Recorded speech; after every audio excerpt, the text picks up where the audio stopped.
ஸ்தோத்திரா. வணக்கம் நண்பர்களே. இன்று நாம் பார்க்க போகும் தலைப்பு மிகவும் ஆழமான ஒரு பைபிள் மிஸ்ட்ரி. மனிதன் படைக்கப்படுவதற்கு முன் இந்த உலகத்தில் என்ன நடந்தது? லூசிபர் யார்? அவன் ஏன் விழுந்தான்? இதற்கான பதில்களை இந்த வேதாகமம் வசனங்களின் மூலம் பார்க்கலாம். ஆனால் நாம் கற்பனைகளை அல்ல, வேதாகமத்தில் உள்ள வசனங்களை அடிப்படையாக வைத்து பார்க்க போகின்றோம். மனிதன் படைக்கப்படுவதற்கு முன்னே தேவனுடைய படைப்புகளை பார்த்தவர்கள் இருந்தார்களா? யோபு 38ஆம் அதிகாரம் 4ஆம் வசனம் தொடக்கம் 7ஆம் வசனங்களை வாசிக்கலாம். நான் பூமியை அஸ்திவாரப்படுத்துகிற போது நீ எங்கே இருந்தாய்? நீ அறிவாளியானால் அது அறிவி. அதற்கு அளவு குறித்தவர் யார்? அதன் மேல் நூல் போட்டவர் யார்? இதை நீ அறிந்திருந்தா சொல்லு. அதன் ஆதாரங்களே எதின் மேல் போடப்பட்டது? அதன் கோடிக்கல்லை வைத்தவர் யார்? அப்பொழுது விடிய காலத்து நட்சத்திரங்கள் ஏகமாய் பாடி தேவன் புத்திரர் எல்லாரும் கெம்பீரித்தார்களே. தேவன் யோபிடம் கேட்கிறார், நான் பூமிக்கு அஸ்திவாரம் போட்டபோது நீ எங்கே இருந்தாய்? அங்கே ஒரு முக்கிய விஷயம் இருக்கிறது. தேவன் பூமி அஸ்திவாரத்தை அமைத்த போது தேவ புத்திரர்கள் எல்லோரும் ஆனந்த சத்தமிட்டார்கள் என்று சொல்லப்பட்டிருக்கிறது. இதன் மூலம் பூமி ஆரம்ப படைப்பை தேவ தூதர்கள் பார்த்தார்கள் என்பதை அறியலாம். அதாவது மனிதன் வருவதற்கு முன்பே தேவனுடைய பரலோக சிலைகள் இருந்தன. அப்படியானால் லூசிபர் எப்படி சாத்தானாக மாறினான்? எசேக்கியா 14ஆம் அதிகாரம் 12ஆம் வசனம் தொடக்கம் 15ஆம் வசனத்தை வாசிக்கலாம். அதிகாலையின் மகனாகிய வெடிவெள்ளியே, நீ வானத்திலிருந்து விழுந்தாயே, ஜாதிகளை இனப்படுத்தினவனே, நீ தரையிலே விழ வெட்டப்பட்டாயே. நான் வானத்துக்கு ஏறுவேன், தேவனுடைய நட்சத்திரங்களுக்கு மேலாக என் சிங்காசனத்தை உயர்த்துவேன். வடபுறங்களில் உள்ள ஆராதனை கூட்டத்தில் பர்வதத்திலே வீற்றிருப்பேன் என்றும், நான் மேகங்களுக்கு மேலாக உன்னதங்களில் ஏறுவேன், உன்னதமானவர் ஒப்பாவேன் என்றும் நீ உன் இருதயத்தில் சொன்னாயே. ஆனாலும் உன் அகலமான பாதாளத்திலே தள்ளண்டு போனாய்.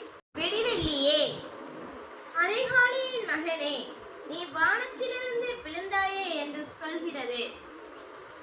அவன் இருதயத்தில் அகந்தே எழுந்து அவன் சொன்னான், நான் வானத்துக்கு ஏறுவேன், என் சிங்காசனத்தை உயர்த்துவேன், உன்னதமானவருக்கு அப்பாவேன். இதுதான் அவனுடைய வீழ்ச்சியின் ஆரம்பம். தேவனை ஆராதிக்க வேண்டியவன் தேவனை போல் ஆக வேண்டும் என்று நினைத்தான். லூசிபர் சாதாரண தூதனா? எசேக்கியேல் 28ஆம் அதிகாரம் 12ஆம் வசனம் தொடக்கம் 15ஆம் வசனம் வரை வாசிக்கலாம். மனுபுத்திரரே, நீ திரு ராஜாவை குறித்து புலம்பி அவனை நோக்கி, கர்த்தராகிய ஆண்டவர் உரைக்கிறது என்னவென்றால், நீ விசித்திரமாய் செய்யப்பட்ட முத்திரை மோதிரம், நீ நாணத்தான் நிறைந்தவன், பூரண அழகுள்ளவன்.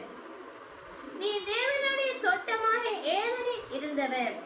பத்மராகம், புஷ்பராகம், வைர, படிகப்பச்சை, கோமேதகம், ஜஸ்பி, இந்திரநீலம், மரகதம், மாணிக்கம் முதலான சகல வித ரத்தினங்களும் பொன்னும் உன்னை மூடிக்கொண்டிருக்கிறது.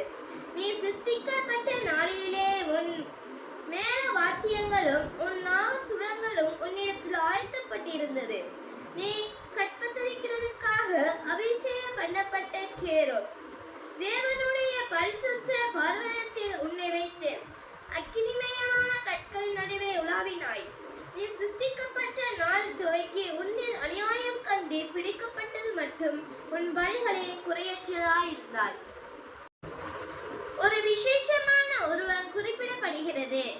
அபிஷேகம் செய்யப்பட்ட கேரப் என்று வருகிறது. அவன் தேவனுடைய பரிசுத்த மலையில் இருந்தான். அவன் ஞானமும் அழகமும் நிறைந்தவன் என்று கூறப்படுகிறது. ஆனால் உன்னில் அநீதி காணப்பட்டது என்று தேவன் சொல்கிறார். அவனுடைய அழகு ஞானம் அவனுக்குள் பெருமையாய் உருவாகியது. அவன் என்ன நடந்தது? வெளிப்படுத்தல் 12ஆம் அதிகாரம் 7ஆம் வசனம் தொடக்கம் 9ஆம் வசனத்தை வாசிக்கலாம். வானத்திலே யுத்தம் ஒன்றாயிற்று. மிகாவேலும் அவனை சேர்ந்த தூதர்களும் வலுச்சர்ப்பத்தோடு யுத்தம் பண்ணினார்கள். வலுச்சர்ப்பமும் அதை சேர்ந்த தூதரும் யுத்தம் பண்ணியும் ஜெயம் கொள்ளவில்லை. வானத்தில் அவர்கள் இருந்த இடமும் காணாமற் போயிற்று. உலகமனத்தையும் மோசம் போக்கிறது பிசாசு என்று சாத்தான் என்று சொல்லப்பட்ட பழைய பாம்பாகிய பெரிய வலுச்சர்ப்பம் தள்ளப்பட்டது. அது பூமியிலே விழ தள்ளப்பட்டது. அதனோடு கூட அதை சேர்ந்த தூதரும் தள்ளப்பட்டார்கள். வானத்தில் யுத்தம் உண்டானது. மைக்கேலும் அவனுடைய தூதர்களும் வலுச்சர்ப்பத்தோடு அவனுடைய தூதர்களோடும் யுத்தம் செய்தார்கள். அந்த பெரிய வலுச்சர்ப்பம் பழைய பாம்பு சாத்தான் என்று அழைக்கப்படுகின்றது. அவன் பூமிக்கு தள்ளப்பட்டான். இந்த வசனங்கள் நமக்கு ஒரு முக்கிய பாடத்தை கற்றுத் தருகிறது. தேவனால் உயர்த்தப்பட்டவர்களும் அகந்தையால் விழ முடியும். லூசிபர் தேவனுடைய மகிமையை விட தன்னை உயர்த்த விரும்பினார். ஆனால் தேவனுடைய வழி எப்போதும் தாழ்மையின் வழி. அடுத்த பகுதியில் மனிதன் படைக்கப்படுவதற்கு முன் நடந்த இந்த ரகசியங்களை இன்னும் ஆழமாக பார்க்கலாம். அகந்தையிலிருந்தே விலக்கி காத்து நடத்துவராக. Praise the Lord. ஸ்தோத்திரம்.